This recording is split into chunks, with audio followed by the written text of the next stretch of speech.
আর ভেপের ইয়াও কমে গেছে, ভেপের জুসও কমে গেছে।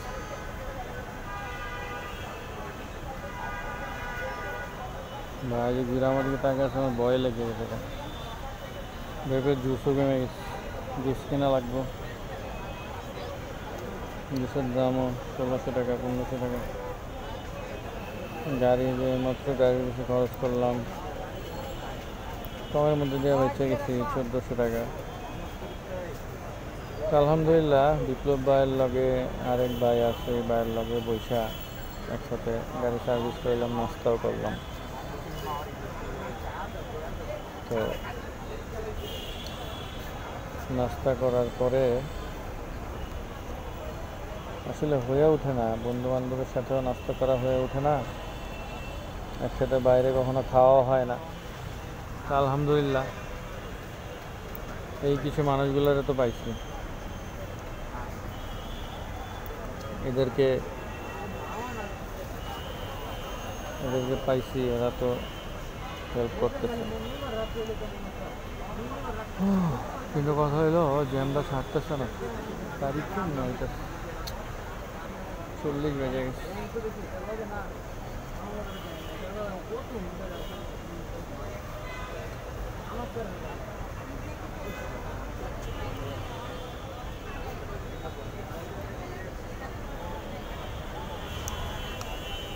সব কিছু গোলক ধাঁধার মতো লাগে আমার কাছে, সব কিছু কেন জানি মনে হচ্ছে আমি একটা সার্কাসের শের, যেমনে করতেছে হেমনে চলতেছে, যেমনে দেখাইতেছে হেমনে দেখতেছি, মানে বুঝি না।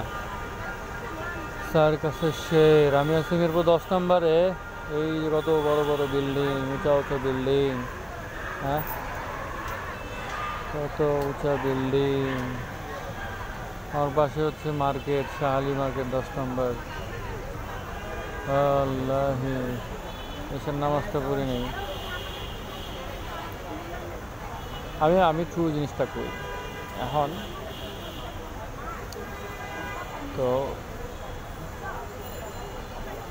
কারণ বাইকের ট্যাঙ্কি লাগানোর সময় একটা ওই হয়েছে, ওই ট্যাঙ্কি লাগানোর সময় একটা দুই সাইড দুটো রাবার থাকে, একটা রাবার ছুটে গেছে। তো এখন রাবার খুঁজতেছে, পাইতেছে না। তো আমার মনে সন্দেহ ঢুকে যে আচ্ছা বাইরে কাম করতেছে, রাবার হারায় বেলাইছে, তার মানে রাবার টাকা দেওয়া লাগবো, টাকা চাইবো আবার রাবার একটা আইনা দিয়া। এই যে আমার ভিতরে একটা খারাপ ধারণা ঢুকলো। 1 2 পিছনে চাক্কায় কাজ করতে গিয়া ওই ইয়াটা ভাঙা ফেলছে, কি একটা নাট আছে, নাটটা ভেঙে গেছে খুলতে গিয়া। তো আমার মনে হচ্ছে যে হেরা ইচ্ছা করেই ভাঙছে,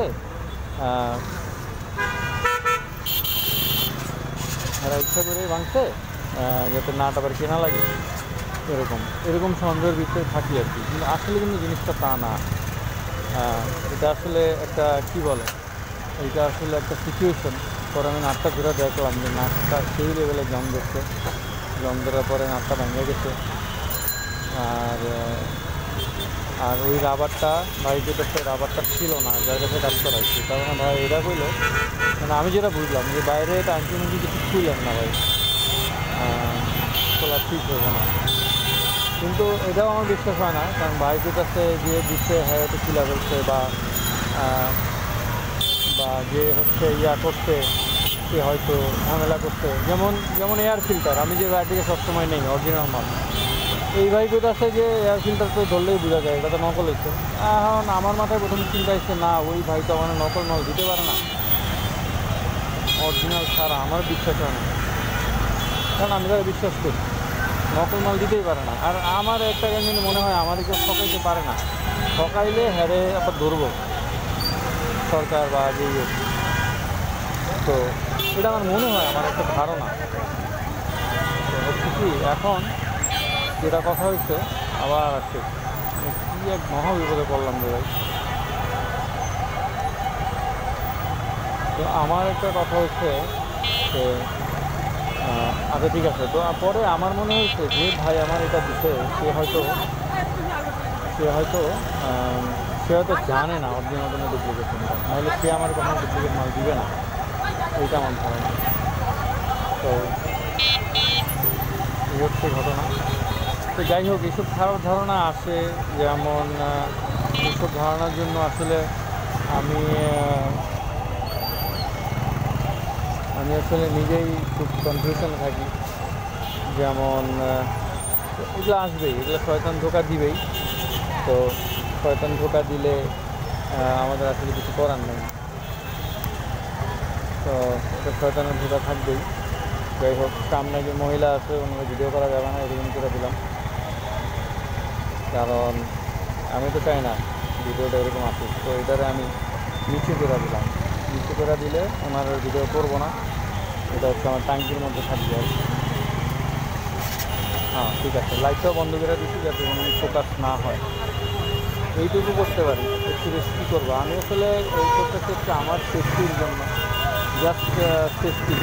কারণ আমার মনে হয় যে যা সিচুয়েশন ক্রিয়েট হয় এগুলো আসলে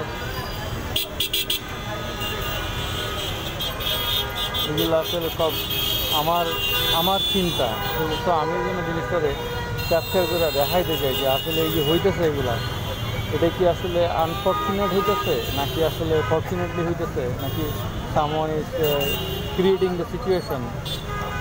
ওয়েল, এখন এইটা আর কি হইতে পারে। তো এই জন্য আমি খুঁজতেছি হচ্ছে ওই যাই হোক, এখানে অলমোস্ট 10 মিনিটের মতো আমি খুঁজতেছি হচ্ছে কি যে আমি কাজে আছি এখন কি। এই জিনিসটা আমি আর কি এই পারমিশনটা আমাকে দেওয়া উচিত, মানে at least I can show people that what is happening in my life.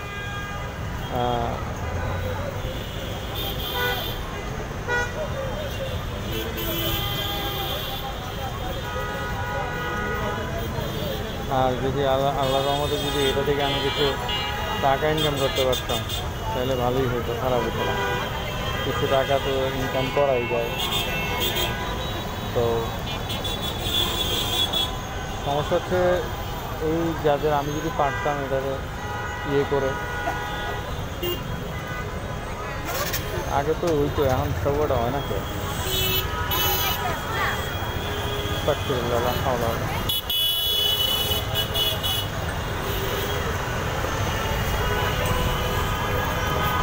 গাড়ি তো না, একটু বাড়ি দিতেছে গাড়িটা, বুঝতেছি না।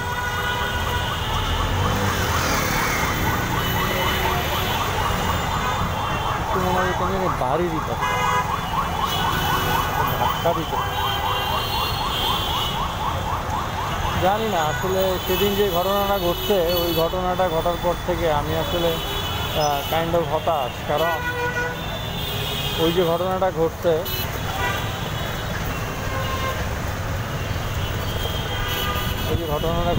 ঘটনাটা আসলে খুবই খারাপই ঘটছে। কারণ আমি বলতেছিলাম আমার ওয়াইফের বাচ্চাকে আনতে যেতেছি, সে বলতেছে যে বেশি সময় লাগবে না, আসেন, বেশি সময় নেবে না, আসেন। তো যাওয়ার পরে 1.5 ঘন্টা 2 ঘন্টা তো খাওয়া দিচ্ছে। তো এটাই বললাম যে তখন আমি ওই একজনকে যে আমার সাথে কথা বলছিলাম তাকে জিজ্ঞেস করলাম, ভাই আচ্ছা যদি আমি হসপিটাল থাকি আমার বাচ্চা কাচ্চা তখন এমার্জেন্সি থাকে, তখনও কি আপনার আমার এই দেবেন না? বলেন না।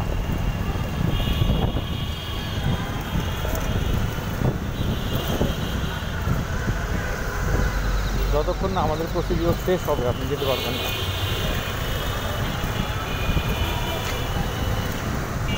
তো এটাই বললাম যে আসলে কখন কী হয়, আল্লাহ তাআলা কখন কারে কী সিচুয়েশনে রাখে, যে কোনো সময় যে কোনো কিছু হয়ে যেতে পারে।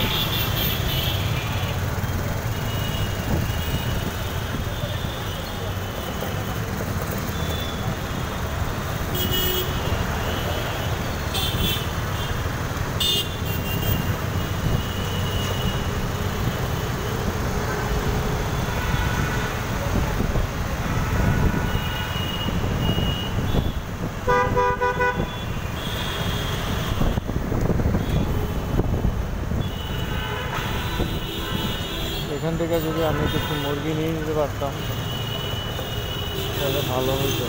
4টা মুরগি, গায়ে এগুলো।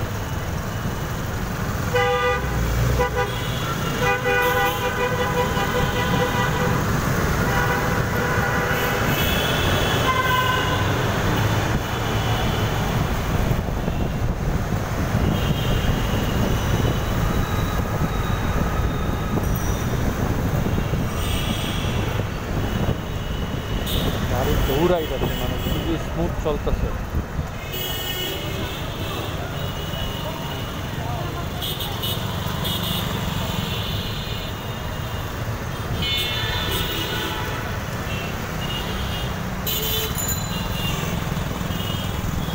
তারা চাপাই দিছিল আরেকটু হলো, এর লিগাই ভিডিও করি।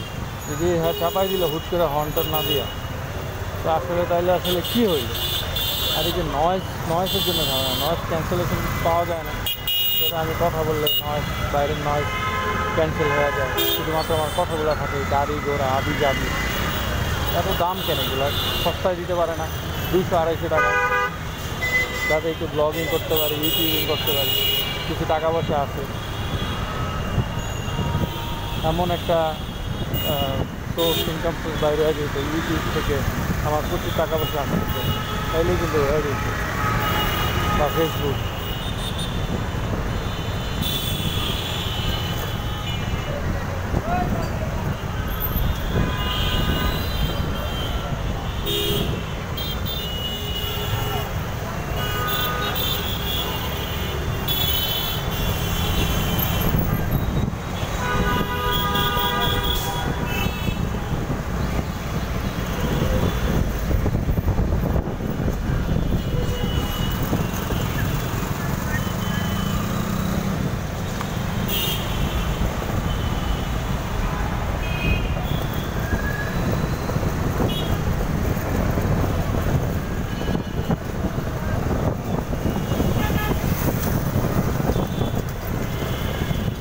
গাড়ি তো লাফাইছে।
গাড়ি কাঁপে,